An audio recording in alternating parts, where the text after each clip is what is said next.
tá? Então, isso pode ser decidido no segundo momento, com calma.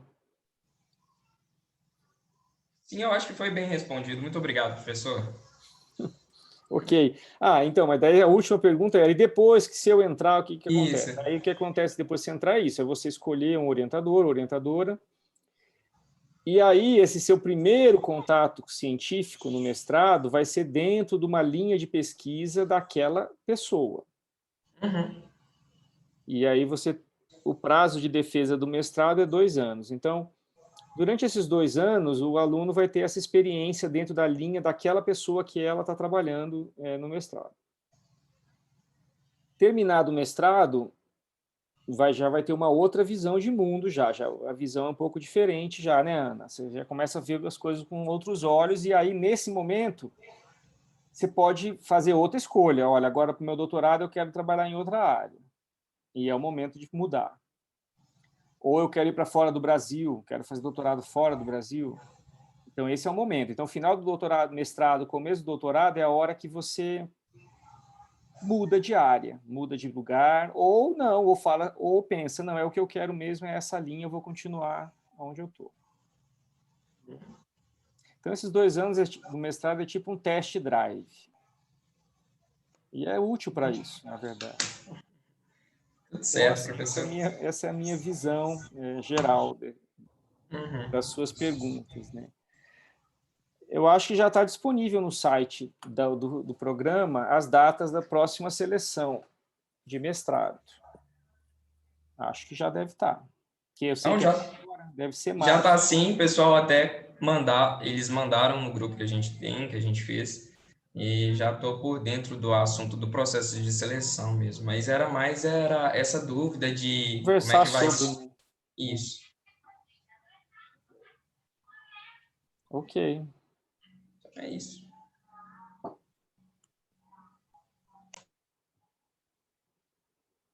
E agora, moderadora?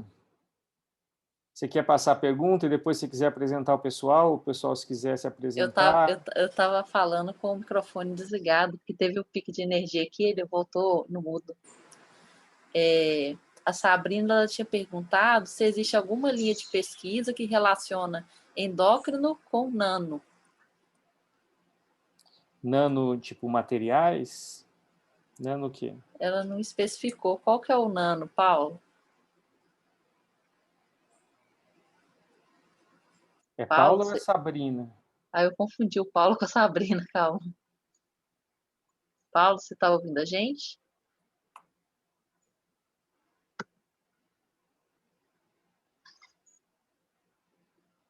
Opa, tô sim, vocês estão me ouvindo? Ah, Sim. é Paulo. Ei, Paulo. Opa, muito bom dia, professor, tudo bom? Mas não tem uma linha específica, no caso, um produto específico do nano, não. Eu queria saber se existe essa relação, tipo, do nano com endócrino, porque na minha IC eu trabalhei desenvolvendo nanoemulsões para disfunções tireoidianas. Eu queria saber se existe essa linha aí, no FMG. Ah, tá. Se existe aqui, né? Porque se você Uhum, fez isso, você já trabalhou nessa área, né? isso. Olha, eu acho que bem estabelecido, não. A gente tem uma área de nanomateriais, nanoformulações, aqui no departamento, com orientadores que orientam pela pós-graduação, mas eu acho que ainda não existe estabelecido essa relação de nanoprodutos e tal com as linhas de endócrino, não. Eu acho que quem trabalha com isso, tem um professor aqui que trabalha muito com isso, que é o Fresar, ele está muito voltado para a área de Chagas, não, leishmaniose, na verdade. Estou misturando aqui, leishmaniose, e também o pessoal que trabalha com hipertensão tem esse viés com o cardiovascular, tem esse viés com o nano. Mas nós temos orientadores novos, né, endócrino, como, por exemplo, a Paula. Acho que a Paula fez seminário com vocês. Eu acho que a Paula, por exemplo, ela tem um perfil de interesse nessa área, mas ela ainda não, que eu saiba, não começou ainda. Mas eu vejo que ela se interessa por esses assuntos de nanomateriais. Então, ela, por exemplo, seria alguém que eu imagino que teria interesse numa ideia como essa, de projeto envolvendo nanomateriais ou alguma formulação, e é a área de endócrino. E ela trabalha bastante com a área de tireoide, na verdade, a professora Paula. Sim, né? sim. Eu mesmo, quando eu vi a palestra dela, me apaixonei pela pesquisa Eu dela. imagino que aí está aí talvez um ponto né, de contato com essa ideia que você falou. Pensei na Paula a hora que você falou aqui. Tá bom, professor, muito obrigado, viu? Você é da onde, Paula? Sou de Recife. Você está fazendo o quê? Agora eu estou terminando a graduação em licenciatura em Biologia. Vou terminar agora em junho, julho. E pretendo ingressar na UFMG, na pós. Oh, que legal. Eu também fiz licenciatura em biologia. Perfeito. Geralmente o pessoal daqui vem de bacharelado ou de outras áreas, né? Muito comum vir da licenciatura, não. Pois é. E os floquinhos de neve. Exato. Até no meu laboratório mesmo. A maioria são bacharelado. Eu sou o único da licenciatura. O que é floquinho de neve? Floquinho de neve é quando a pessoa é diferente demais. Porque tem esse termo para uma geração de uma certa idade, geração floco de neve. Mas acho que não é a sua, não, Ana. Eu não sabia que Mais tinha novinho geração, não.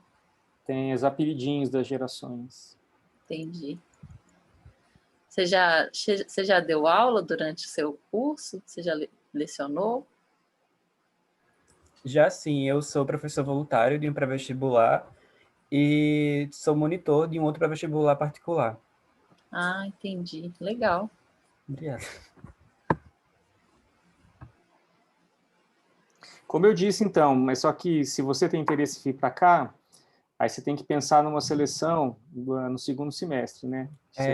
Exatamente. Eu estava pensando justamente isso, porque assim, eu faço estágio desde o meu segundo período da graduação. Então, desde o meu segundo período que eu não conheço férias, né? Porque cientista não conhece férias. Já me interessei. Já entendeu como que é. Já me interessei por isso. Aí, Exatamente. Férias é o momento de trabalhar para quem faz IC. exatamente. É ir para o laboratório no final de semana também. Aí eu estava pensando em fazer a seleção no começo do ano que vem, para ter um tempinho para descansar e estudar para a prova. Porque como eu estou tendo agora Não, um é uma momento boa no ideia TCC... também. É uma boa ideia. E também, nesse período, você pode, se for o seu interesse, se aproximar Exato, conhecer a linha de pesquisa e tudo mais. Isso, exatamente. Isso é super válido, eu acho. Muito E é bom obrigado. estudar também, para entrar já com uma base mais... Ajuda Exato. muito, na verdade. Ajuda muito. Preparar o projeto com mais carinho, com mais detalhes. E também estudar a área que, se for Sim. fisiofarmaco, daí você já entra bem na prova, classifica melhor para a bolsa, entendeu? Uhum. E depois, quando você vai fazer as disciplinas, você tem uma base melhor, você acompanha melhor o curso. Então, Exatamente assim, esse não é o é meu ruim essa pensamento. ideia de dar uma estudada, de parar um tempo e estudar antes. Eu acho super válido. Também acho muito importante parar para ficar 2 meses estudando. Pois é, e descansar também, né? Porque desde o meu segundo período que eu não conheço férias, fora que teve umas greves aí que ainda assim, com a greve, a pesquisa não para, né? Tem que ir para o laboratório, principalmente para quem trabalha com modelos animais. Sim. Nunca parou. Exato. Mas as férias, na verdade, da graduação são coisa de outro mundo, né? 4 meses de férias, fala a verdade. Aqui é 1 mês de férias. Como assim? Não tem julho?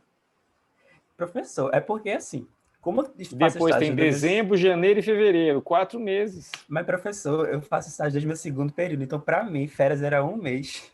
Quando o meu orientador dizia, Tá. pode faltar esse mês. Mas é o que Próximo eu mês você falo precisa. pro meu pessoal também. 1 mês eu acho super justo. É o que todo mundo deveria ter. Eu não lembro mais a última vez que eu tive 1 mês de férias, porque depois da pós-graduação eu fui para o pós-doutorado, que também não tem férias.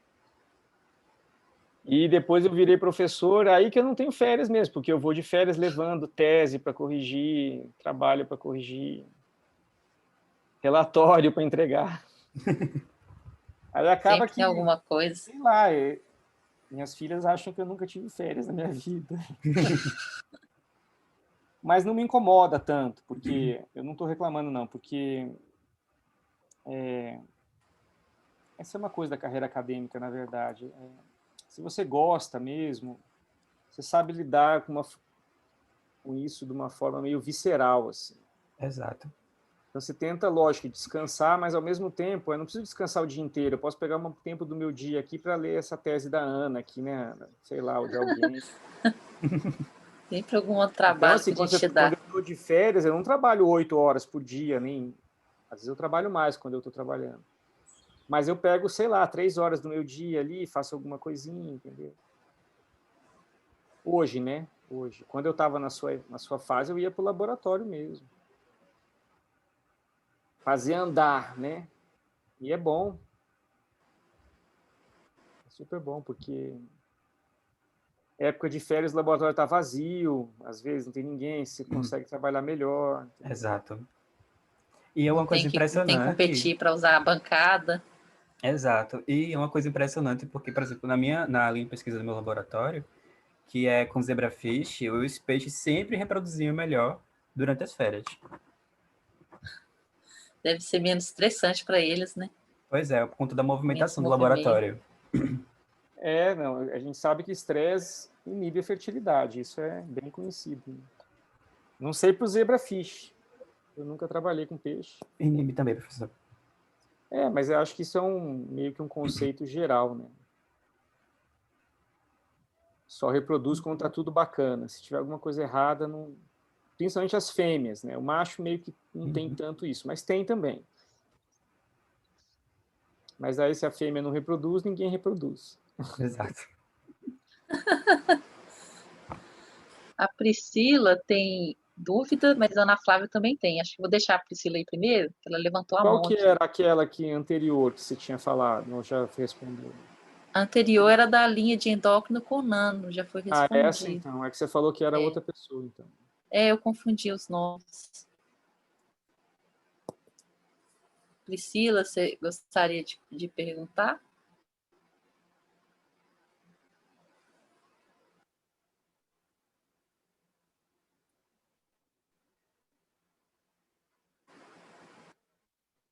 Ei, Valéria, tudo bem?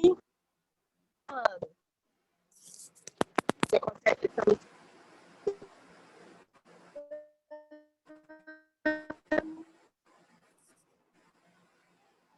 Valéria, você consegue me escutar?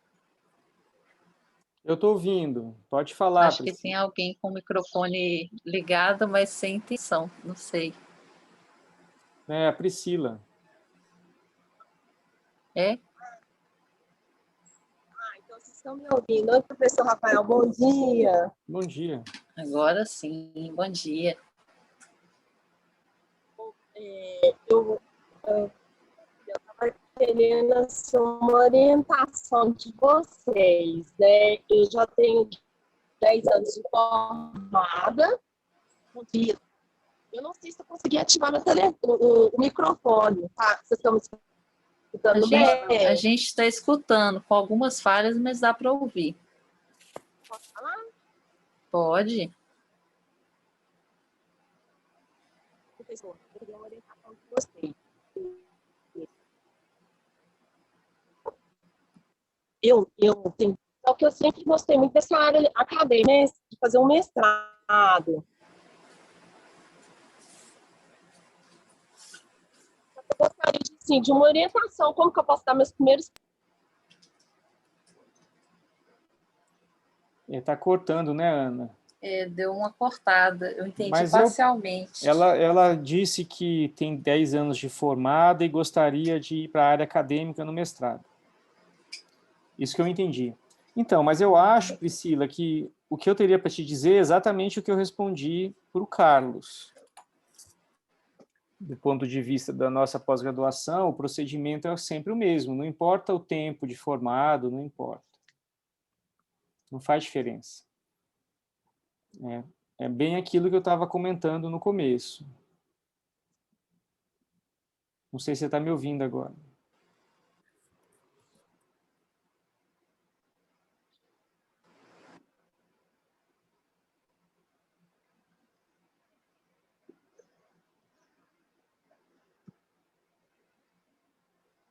Será que ela caiu? Ah, voltou.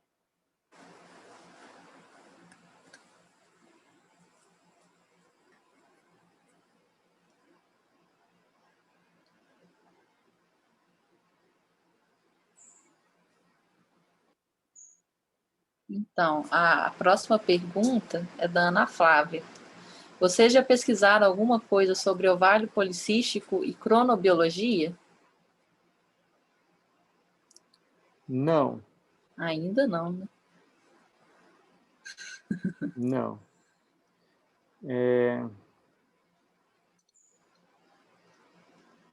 Talvez já haja alguma coisa na literatura, mas, para falar a verdade, eu não sou familiar, não sei muito sobre isso, não. Quem que perguntou? Ana Flávia,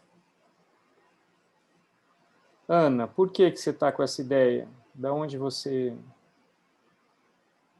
eu acho que ela ficou curiosa porque no final da minha aula sobre cisplatina, eu mencionei as linhas de pesquisa que você trabalha. Aí um dos tópicos foi ovário policístico. Ela ficou Sim, a gente tem interessada. trabalho com ovário policístico, mas não misturado com cronobiologia.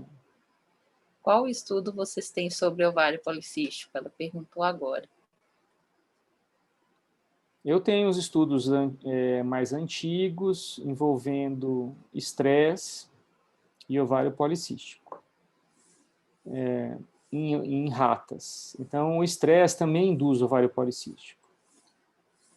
Inclusive em humanos, embora a etiologia não seja conhecida do ovário policístico, ela é considerada multifatorial, mas o estresse seria um dos fatores, mas não o único. Tem resistência à insulina também, tem síndrome metabólica. E uma visão um pouco mais recente sugere que o ovário policístico, na verdade, ele está associado a uma forma diferente do hipotálamo liberar GnRH, que é o hormônio liberador de gonadotrofinas, que é o hormônio hipotalâmico que controla o eixo gonadal, né, através da estimulação do LH e do FSH. Então, existe uma visão recente de que em mulheres com ovário policístico, esse sistema hipotalâmico ele é diferente. E isso pode estar relacionado com a vida embrionária mesmo, na formação do embrião, lá na vida intraútero. Então, a pesquisa que a gente está fazendo agora no laboratório diz respeito a essa hipótese, de que alterações embrionárias levem a ter maior predisposição a ter ovário policístico. Então, é isso que a gente está investigando.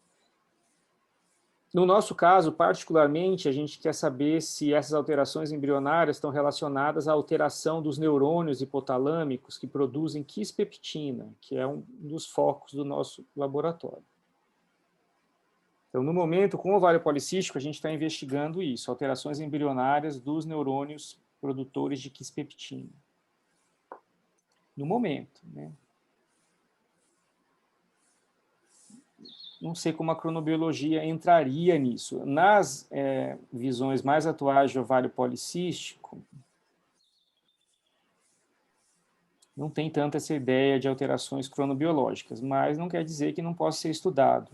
Claro, pode ser estudado, né? Mas cronobiologia não é muito a minha linha de pesquisa. A minha linha de pesquisa é mais essa neuroendocrinologia do sistema hipotálamo hipófise gonadal. É onde eu pesquiso mais mesmo, onde eu diria que é o meu know-how. Então, para pesquisa, a gente tem que focar para funcionar. Tem que ser super especializado. É igual para medicina, por exemplo, né? Você sabia, Ana, a minha filha está com um menisco rompido. Vai ter que operar. Menisco A Bia. rompido? Mas aí, assim, tem o médico que só faz joelho, né? Ele é ortopedista e ele só trabalha com joelho. Aí a gente levou ela no outro ortopedista que não trabalha com joelho, ele não conseguia nem ler o exame do ultrassom. Gente, tamanha especialização, mas eu não tô joelho é diferente, né? Não, mas aí se eu levar a minha mulher tá com, você conhece, a Soraya tá com um negócio na mão, tá com um problema na mão. Acho que é Ler, alguma coisa assim, sei lá. Aí ela foi no ortopedista, de joelho. Aí ele indicou ela para um ortopedista de mão. Nossa, cada parte do Mas, corpo é um mas isso vale... ortopedista especializado. E para tudo. Então é tudo especializado. Na pesquisa não é diferente. Se a gente não especializa, a gente não consegue ser eficiente. É a mesma coisa. Não dá para pesquisar tudo, infelizmente. Isso era possível na época do Da Vinci, ele pesquisava tudo. Né? Desde avião até a arte. Hoje em dia, Engenharia, biologia, né? o conhecimento muito aprofundado, muito extenso, então a especialização é quase que inevitável para conseguir sobreviver no ambiente, conseguir produzir. Porque o nosso objetivo final é produzir conhecimento novo. Novo para o mundo inteiro. Então, o que eu estou fazendo no laboratório hoje, o projeto da Ana, por exemplo, ou de outros, ninguém nunca fez. Então, pensa nisso. Nós temos, sei lá, quantos bilhões de pessoas no mundo? 8 bilhões hoje? Nós estamos num país subdesenvolvido, que, do ponto de vista científico, Estados Unidos, Europa, Japão, dominam. Então, dentro desse universo, a gente tem que, para valer a pena a pesquisa, para valer o investimento feito pelo governo, a gente tem que produzir alguma coisa inédita, nova, que ninguém conhecia antes. Então, a gente só consegue fazer isso se a gente domina profundamente aquela área de atuação. Eu tenho que conhecer tudo que foi publicado naquilo na história da humanidade. Né? Então, é meio que inevitável especializar, é isso que eu estou querendo dizer. E aí, dentro dessa especialização, na verdade, eu nunca trabalhei com cronobiologia, mas trabalho com ovário policístico. Nós temos aqui no grupo quem trabalha com cronobiologia, que é a professora Maristela, que vocês devem ter conhecido no curso de verão, né, que eu acho que ela fez uma apresentação. Uhum. E a professora Paula também trabalha. Então, tem duas que trabalham com cronobiologia. Não é o nosso caso. A gente está em outro ramo da especialização. Mas é importante ter isso em mente. No mundo da ciência real, as pessoas são super especializadas. E tem que ser, porque senão você não consegue.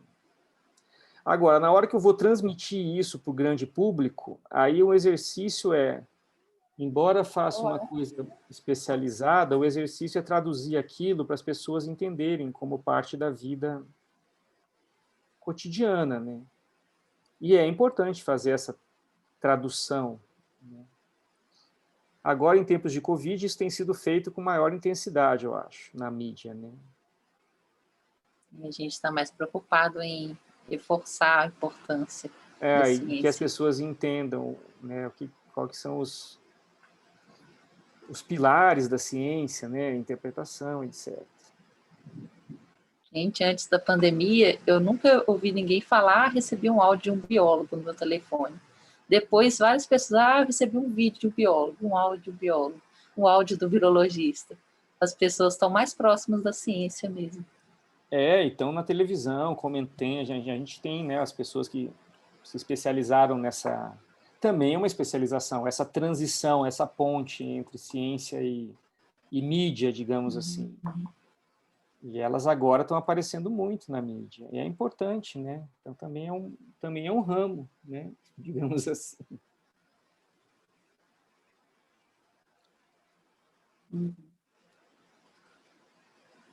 Quem que era que perguntou? A Ana Flávia, ela emendou outra pergunta. Foi a Ana Flávia. Ana Flávia, você Ana... consegue falar com a gente, Ana? Abrir o seu áudio, pelo menos? O ideal mesmo seria nos ver você. É assim, mais fácil. Durante o curso de verão, precisa ficar tímida. Vocês não se viram? Nunca? Oi, Ana Flávia. É a primeira vez que eu vejo ela agora. Vocês estão se vendo no curso de verão? Sabe? Vocês estão se vendo ou não, Ana? Oi, gente. Bom dia. Eu ainda não tinha conhecido ela, não. Bom dia, Ana Flávia. Prazer. É porque minha internet ela é do interior. Então, ela costuma cair muito. Por isso que, às vezes, eu não ligo o áudio ou o vídeo por causa da internet mesmo. Mas você bom abre dia, uma exceção. biólogos licenciados. Bom dia aos biólogos licenciados, meus colegas de classe. Ô, Ana, eu não tentei convencer você a fazer bacharelado, não? Ah, não, porque Ele licenciatura, né? que você Nossa, fez licenciatura.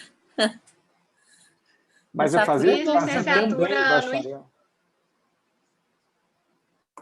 Então, na mas é verdade, eu puxado fiz fazer os licenciatura. dois.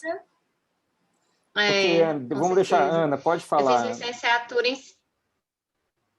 Perdão. Eu fiz Lá primeiro. licenciatura em Ciências Biológicas no IFET de Barbacena, no Instituto Federal, né? Aí foi onde eu tive contato com a cronobiologia. E, assim, né, eu fui, na verdade, participei de uma iniciação científica relacionada com a cronobiologia e estabilidade postural. E aí, depois que eu formei, eu até cheguei a fazer intercâmbio para Portugal, mas aí já foi mais na área da educação que eu pesquisei. Hoje eu dou aula também, mas eu tô fazendo bacharel, só que não bacharel em biologia, mas bacharel em farmácia. Mas é igual o Paulo falou, universidade particular, eles não são muito ligados, né? O Carlos também, né? Universidade particular, eles não são muito ligados à pesquisa científica. Então, eu sinto muita falta disso, porque eu sempre tive bolsa de iniciação, né, na biologia, e na área particular a gente não tem muito isso, não tem muita oportunidade, nesse sentido, assim, acadêmico, científico, né? Mas eu gosto muito, estou gostando muito da área da farmácia, eu eliminei muita matéria, né, porque biologia e farmácia tem a base em comum, e eu sempre gostei muito de estudar. Falei, ainda estou fazendo farmácia, mas eu pretendo estudar para tentar o mestrado aí, tentar alguma coisa, porque eu acho muito bacana a ciência, né? E realmente, vocês falando de férias, a gente não tem férias, não tem sábado, domingo, feriado, né? Mas faz parte do jogo, como diz, faz parte da profissão mesmo, né? A gente tem curiosidade, vontade de aprender, de pesquisar e tal. Eu acho que a gente fica inspirado e a gente não para. A gente termina uma coisa, já começa outra e vai emendando e vai expandindo, né? Aquela ideia inicial, então eu acho muito bacana. Eu lembro dos comentários da Ana Flávia nas aulas, ela sempre comentava algo sobre ovário policístico, ela parece muito interessada nessa linha. Aí você fez mais uma pergunta ali no chat. Então, verdade, é porque eu tenho ovário policístico, então eu acho que isso já motiva a gente a pesquisar, né? Isso motiva mesmo. De início, não é? De início eu não tinha, aí depois, por incrível que pareça, por isso que eu tô até perguntando, depois que eu comecei a tomar o anticoncepcional, que eu desenvolvi. Então, eu queria até perguntar, assim, quais as linhas de pesquisa que vocês têm relacionado a isso, se às vezes até o medicamento, ele desenvolve o ovário policístico, ou se, né, igual ele falou, é multifatorial, se tem como pesquisar diretamente em humanos, né, ou se sempre ainda está, assim, porque, claro que a gente tem que fazer um estudo prévio, né, em animais, mas se já tem alguma linha de pesquisa que dá para ser aplicada diretamente em humanos, que eu acho também interessante. Então, tá aí a minha pergunta. Deve ter no mundo hospitais, centros clínicos pesquisando sobre o ovário policístico. Então, isso deve ter. Aqui no nosso programa é um programa de ciência básica. Então, a gente pode até ter relações com a clínica. Alguns projetos têm, mas a essência é ciência fundamental, básica, em animais, modelo animal. Que é onde a gente pode realmente pesquisar as coisas. Em humanos, você há de convir que é muito limitado do ponto de vista de experimentação. O que você pode fazer é acompanhar para ver estudos populacionais, se está relacionado a algum tipo de vida, estilo de vida, cigarro, aí vai, entendeu? Mas são esses estudos de acompanhamento, né? Ou estudos de alguma droga.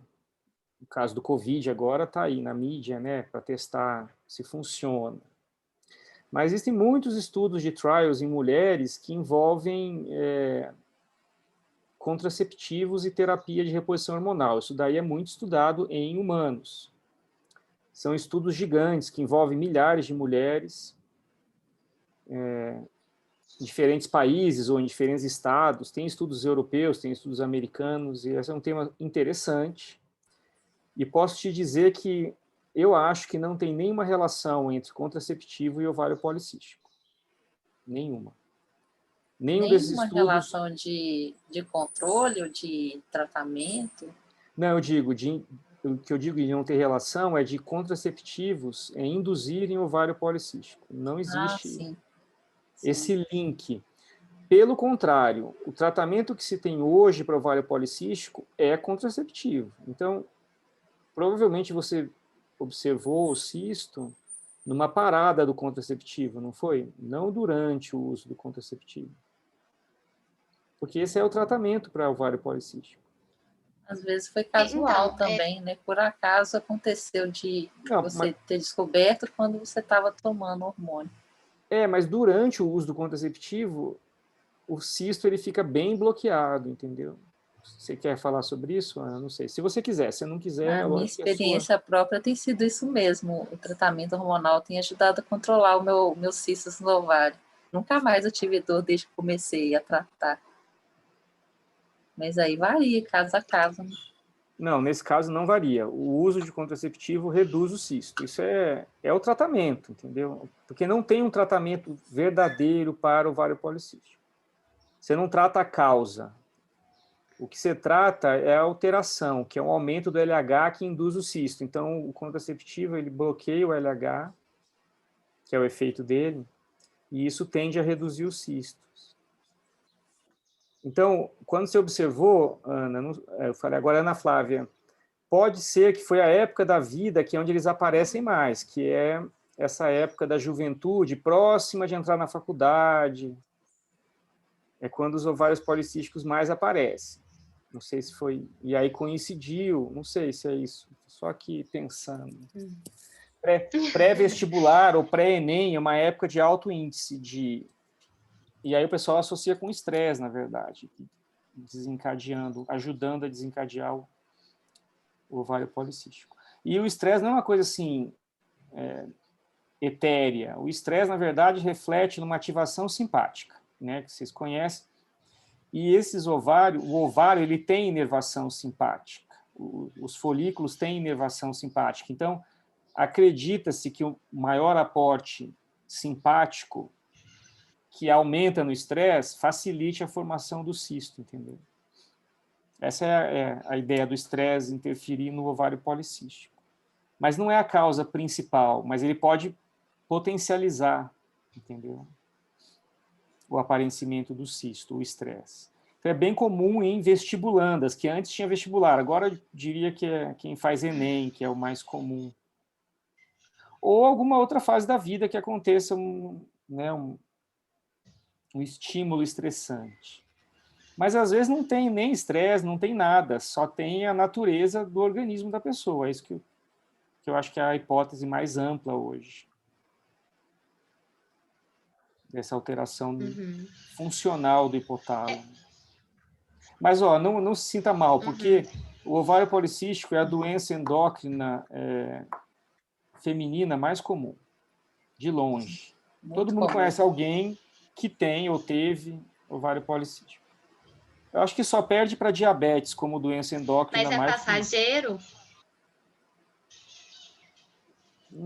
Mas é algo de acordo com a fase da vida? É passageiro, não é? Essa é uma pergunta que eu não sei responder. Eu teria que aprofundar o estudo nessa questão temporal. Não sei te dizer se é passageiro ou não. Mas eu lembrei do filme do Stephen Hawking agora. Você assistiu o filme do Stephen Hawking, do Teoria do Tudo? Acho que eu vi. Você viu esse filme? Eu acho que eu assisti esse filme. Ele fala assim, uma hora que a mulher falou assim, alguma coisa para ele falou assim, it's temporary.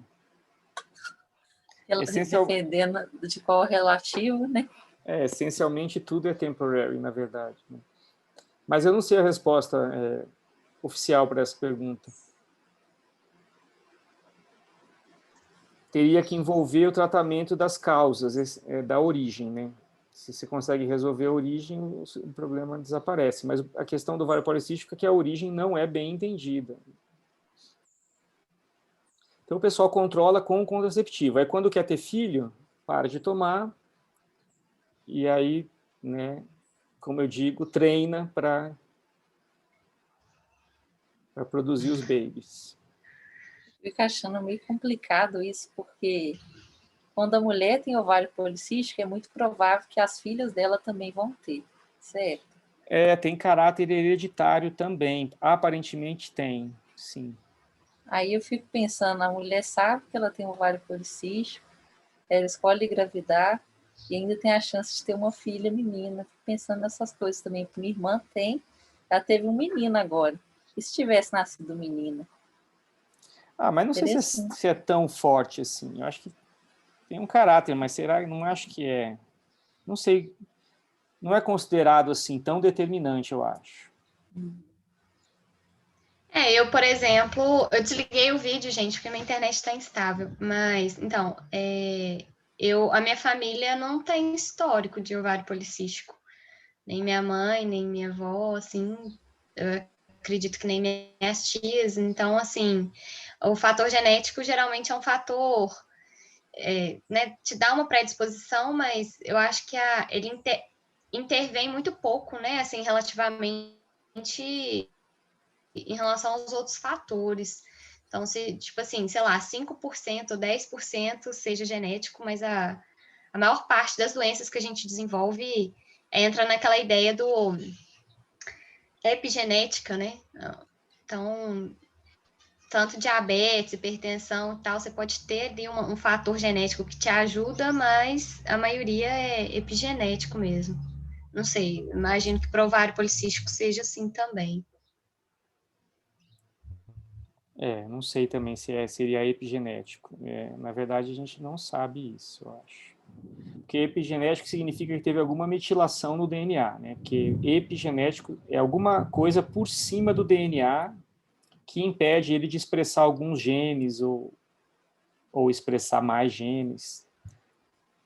Às vezes pode ser uma coisa ambiental, que aí não envolve necessariamente uma alteração epigenética, ou uma coisa estrutural. Isso, ambiental também. Porque uma das coisas que acontecem durante a embriogênese no nosso hipotálamo é que ele é estruturado do ponto de vista morfológico.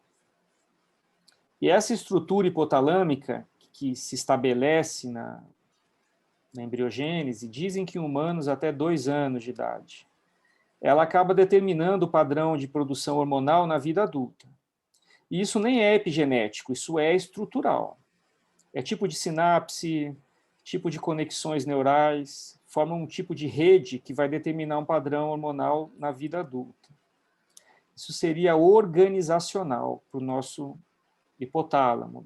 Acontece em outras áreas cerebrais, mas o hipotálamo, de longe, é o lugar onde mais acontecem essas alterações que a gente chama de sexualmente dimórficas, né? Então, o hipotálamo digamos assim, do XY, né, clássico, ele é diferente do XX clássico. E aí, entre os dois, a gente, na verdade, tem um gradiente. O que, assim, acredita hoje é que não tenha só XX, XY, do ponto de vista hipotalâmico. Que tem esses dois extremos e existe um gradiente entre os dois, né, de tipos de formações hipotalâmicas. Isso tem impacto em diversos aspectos. E o que a gente está falando aqui é controle da secreção hormonal, mas também tem impacto se nós pensarmos em sexualidade. Eu sempre esqueço os termos, afinidades, né? Como é quando a gente se enxerga? Identidade. Identidade, exato. Uhum. Tem muito impacto na vida adulta. E, assim, isso ainda é pouco difundido pela sociedade. Vou pegar o link do Covid. A sociedade não teve uma discussão madura sobre isso ainda, e nem quer ter, em geral, né? Mas a ciência já está bem avançada nesse aspecto, mas eu acho que não está passando os muros ainda, inclusive porque é um tema que envolve questões religiosas, morais, éticas, etc. Então, é muito mais difícil do que falar sobre vacina, que onde meio que quase ninguém discorda, quase ninguém. É menos polêmico do que falar de sexualidade. Nesse aspecto, aí muita gente discorda por questões morais, religiosas, etc. Mas isso está, aparentemente, envolvido também com alterações endócrinas, como ovário policístico, tipo de hipotálamo. Mas isso é uma teoria em animais. Obviamente que ninguém mostrou isso em humanos ainda. Do ponto de vista da sexualidade, já existem trabalhos em humanos que usaram esses sistemas de fazer imagem, né, tipo ressonância, para olhar o tipos de hipotálamo. Mas mais importante, para essa área do conhecimento de diferenciação do hipotálamo com sexualidade, tem alguns grupos, principalmente na Holanda, que fazem histologia, olha essa, Ana, de cérebros de humanos. Então, a pessoa, quando ela morre, ela doa o cérebro dela para esses institutos. Na Holanda, isso é mais comum. Aqui no Brasil, acho que nem tem.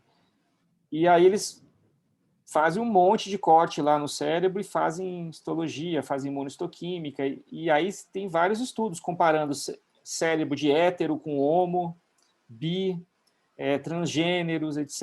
E o hipotálamo é diferente. Oh, eu não sabia que tinha esses estudos número lá, de células, número de sinapses, tipos de marcações, existem diferenças. Então, assim, as bases são em animais, mas já tem evidências em humanos dessa diferenciação do hipotálamo. Uhum. E a teoria, assim, as ideias que eu conheço das pessoas que trabalham com isso, é que isso é embriogênese. Como a gente não nasce com o cérebro totalmente formado, o nosso cérebro ele é ainda diferenciado, cresce ainda pós-nascimento, tem uma janela aí até 2 anos, onde o cérebro ainda está crescendo. Em ratos, a gente considera a janela até 10 dias de vida. Até 10 dias tem plasticidade ainda para o hipotálamo ir para um lado e para o outro, ser alterado. Fugir do assunto, né? Não, mas foi um assunto legal. Ampliei o leque. Eu já tive curiosidade de pesquisar sobre essas diferenças endócrinas em relação à sexualidade. Aí uma vez eu encontrei um artigo, encontrei 2, na verdade. Você até me mandou uma vez que era bem interessante, de primatas. Lembra desse? Esse eu lembro, mas eu ia comentar de um outro.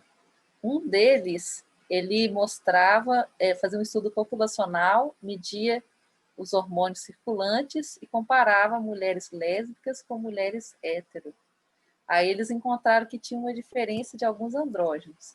Aí um outro trabalho repetiu o que eles fizeram com uma população maior e mostrou que não tem diferença nenhuma em hormônio nenhum. É tudo essa é a visão. Endocrinologicamente não tem são diferença. Iguais, mas talvez no hipotálamo seja diferente. Do ponto de vista hormonal, é bem claro que não faz a menor diferença. O hormônio no sangue da vida adulta não interfere em nada da sexualidade. É o que eu estava falando, é aquela questão da organização do cérebro na período perinatal, pré-natal, entendeu?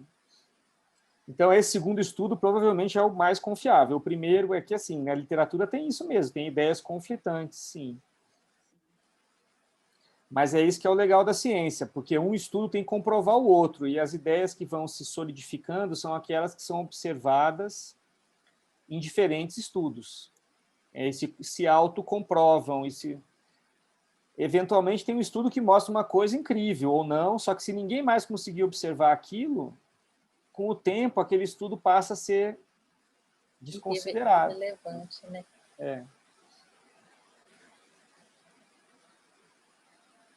A Priscila, ela tinha perguntado sobre como é o processo de ingressar no mestrado. Eu acredito que ela chegou depois na live, ela perdeu o momento que você respondeu. Mas eu consigo responder resumidamente aqui para ela. E você está gravando também, não está? Sim, eu estou gravando, só que eu passei a gravar a partir do momento que caiu a internet aqui. Então, não pegou o inicinho. Tá. Entendi. Então vai, Ana, vou deixar com você. A Priscila, então, falou que formou há 10 anos e gostaria de uma orientação sobre como ingressar no mestrado. Então, aqui no mestrado do PGFISPAR, a gente tem 2 áreas de foco, a farmacologia e a fisiologia, e na hora que você vai escolher a prova, você pode escolher a prova dependendo dessas áreas. No momento, a prova está sendo online, vai ter uma seleção esse semestre, depois tem que checar no site para ver a data, e tem várias etapas. Tem a primeira etapa, que é a etapa da prova, você também tem que comprovar inglês. Tem uma etapa seguinte, que é uma etapa de entrevista, que também vai definir se você pode passar para a próxima etapa. Aí, depois, você vai ter uma classificação, e essa classificação baseada na sua pontuação e na sua entrevista vai definir se você vai ter bolsa ou não vai ter bolsa. E, a partir daí, você pode escolher um professor para te orientar. Você pode procurar fazer esse contato antes da prova, fazer um contato com o professor, pode fazer esse contato depois. Mas o ideal é procurar o professor antes. Respondido, Priscila?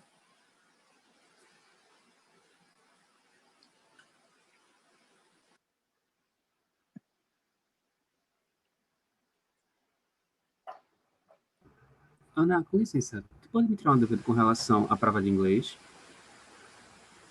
Prova de inglês, você pode fazer uma prova do PGFISPAR, ou se não, comprovar que você fez uma prova diferente. Igual no caso, eu fiz uma prova que a UFMG, todo ano, ela solta a inscrição para fazer. Eu esqueci o nome agora. É uma prova que tem em várias universidades, é a mesma prova. E essa prova também serve para o processo de seleção. É o TOEFL? Mas também É o tem... TOEFL, isso, TOEFL. Na verdade, se eu olhar o edital que está no site, aceita vários institutos. TOEFL, IELTS, esse da UFMG, de outras universidades, blá, blá. Mas, por causa da pandemia, nessa seleção agora não está pedindo, e aí a ideia é que quem ingressar vai apresentar depois. Acho que tem 1 ano para apresentar, alguma coisa assim. Entendeu? Entendi. Mas se deve à pandemia.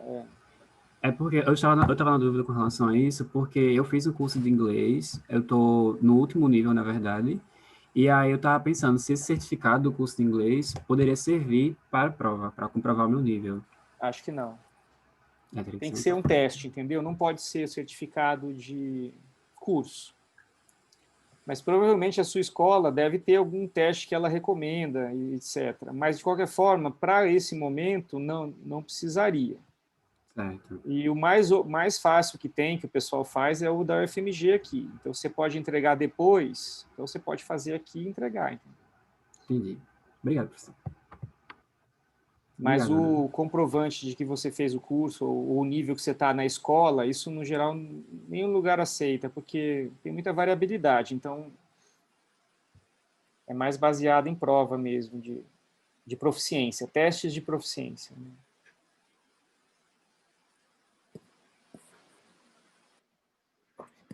E aí, moderadora? Eu acho que a gente está chegando no final da live. A gente tinha proposto fazer meia hora de bate-papo e agora a gente tem 40 minutos. Mas alguém tem hoje é o último dia do curso de verão? Hoje é o último dia do curso de verão. Hoje à tarde vai ter a Vai ter um churrasco virtual, não? Não, vai ter um evento diferente, evento cultural. Vai ter a divulgação dos melhores apresentações, aí depois vai ter uma apresentação musical de 2 alunos aqui da pós e vai ter um encerramento. Mas não vai ter coffee break, infelizmente, esse ano não vai ter. E o churrasquinho também não vai ter virtual? Não vai ter cerveja, não vai ter.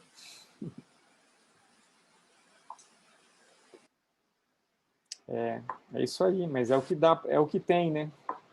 Para o momento é isso. Já está bom, né?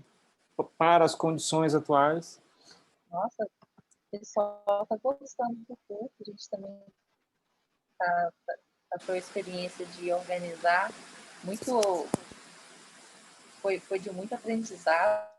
Sou de um curso que era totalmente presencial para o online, de um semestre para o outro. É incrível a nossa plasticidade, né? A universidade inteira foi tudo para o virtual nesses, sei lá, nos últimos meses, né? Agora mais 6 meses já. É isso aí. Mas a gente vai ficar com alguns aprendizados que a gente vai poder usar depois. Sim, a gente descobriu que muita coisa dá para fazer em casa. É.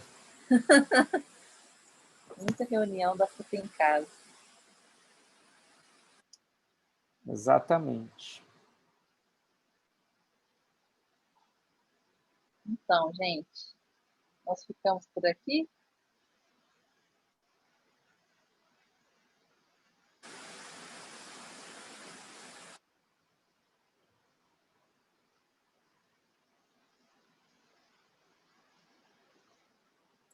Obrigado, pessoal. Bom final de curso para vocês. Boa sorte. Obrigado, professor. Obrigado, Qualquer Ana. coisa, a gente está por aí. Gente, até o encerramento de hoje à tarde. Vejo vocês daqui a pouco. Tchau, tchau.